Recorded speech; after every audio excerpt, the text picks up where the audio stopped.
ഇതുപോലത്തെ ചകിരിയൊക്കെ നമ്മുടെ വീടുകളിലുണ്ടെങ്കിൽ നമുക്ക് അനായാസം ഇനിയിപ്പോൾ വേനലൊക്കെയല്ലേ വരുന്നത്, അപ്പോൾ ചെടികൾക്കൊക്കെ നന്നായിട്ട് തണുപ്പ് നിലനിൽക്കാൻ വേണ്ടി, അല്ലെങ്കിൽ ഇതേപോലെ നമ്മുടെയൊക്കെ വീടുകളിലുള്ള നമ്മുടെ കറിവേപ്പും അതുപോലെ തന്നെ മറ്റ് പ്ലാന്റ്സുകൾക്കൊക്കെ നല്ല രീതിയിൽ തണുപ്പ് എങ്ങനെയാണ് കൊടുക്കുന്നതെന്നും അതുപോലെ നല്ല രീതിയിൽ തഴച്ചു വളരാനും പൂക്കളുണ്ടാവാനും ചെടികളിലൊക്കെ നന്നായിട്ട് പൂക്കളുണ്ടാവും ഇതേപോലെ ചെറിയൊരു തണുപ്പ് നമ്മുടെ ചെടികളുടെ ചുവട്ടിൽ കൊടുത്തിട്ടുണ്ടെങ്കിൽ.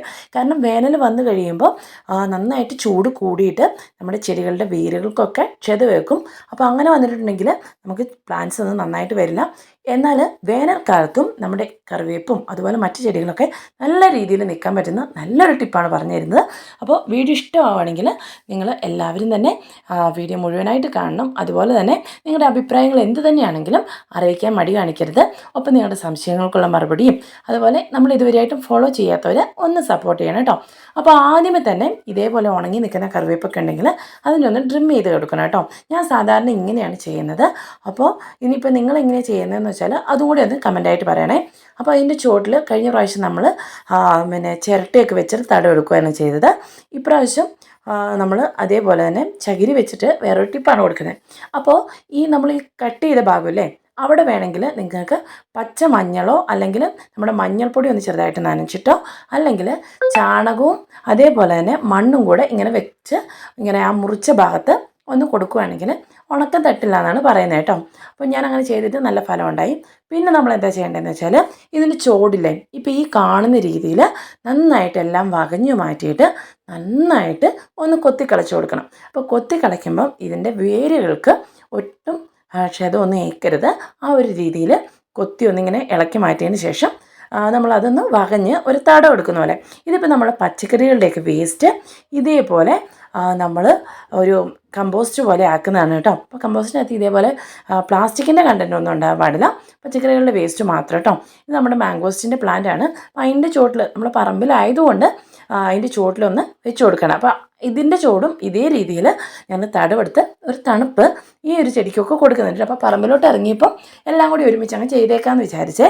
അത് കഴിഞ്ഞ് നോക്കുമ്പോഴാണ് നമ്മുടെ പറമ്പിലുള്ള മൾബറിയിൽ ചെറിയൊരു പ്ലാന്റ് കേട്ടോ.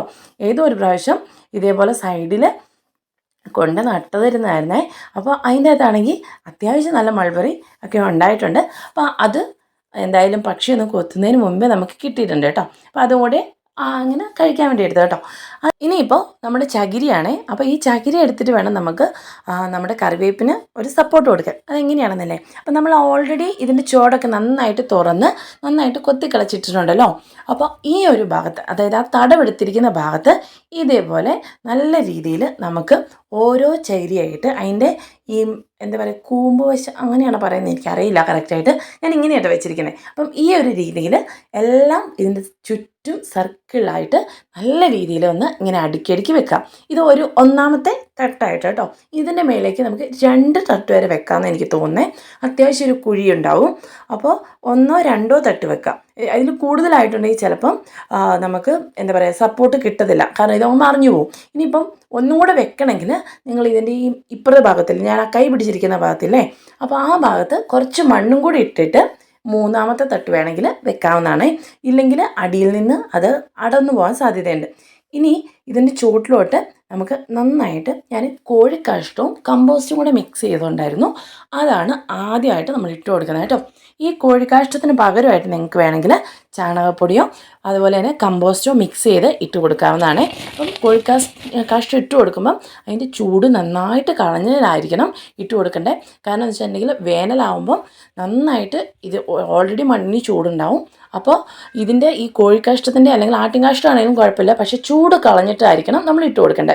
അതിനുശേഷം നമ്മൾ ഉണക്ക കരികിലകളില്ലേ, ഇലകൾ, ചപ്പുകൾ, അല്ലെങ്കിൽ ഇത് എന്താണെന്ന് വെച്ചിട്ടുണ്ടെങ്കിൽ നമ്മുടെ ശീമക്കൊന്നയുടെ ചപ്പാണ് ഞാൻ ഇട്ട് കൊടുത്തത്.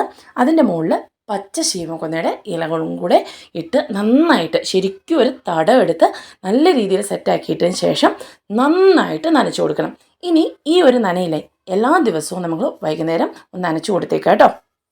അപ്പോൾ ഈ ഒരു കാര്യം നിങ്ങളെല്ലാവരും ചെയ്യണം. ഇഷ്ടം പോലെ കറിവേപ്പും അതുപോലെ തന്നെ മറ്റ് ചെടികൾക്കാണെങ്കിലും പച്ചക്കറികൾക്കാണെങ്കിലും നന്നായിട്ടുണ്ടാവാൻ പറ്റുന്ന നല്ലൊരു ടിപ്പാണ്. എല്ലാവരും ഇനി വേനൽ വരുമ്പോഴത്തേനും നമ്മുടെ ചെടികളെ എല്ലാവരും സംരക്ഷിക്കുമെന്ന് വിചാരിക്കുന്നു. അപ്പോൾ അടുത്തൊരു വീഡിയോ ആയിട്ട് വേഗം വരാം. Bye bye, take care.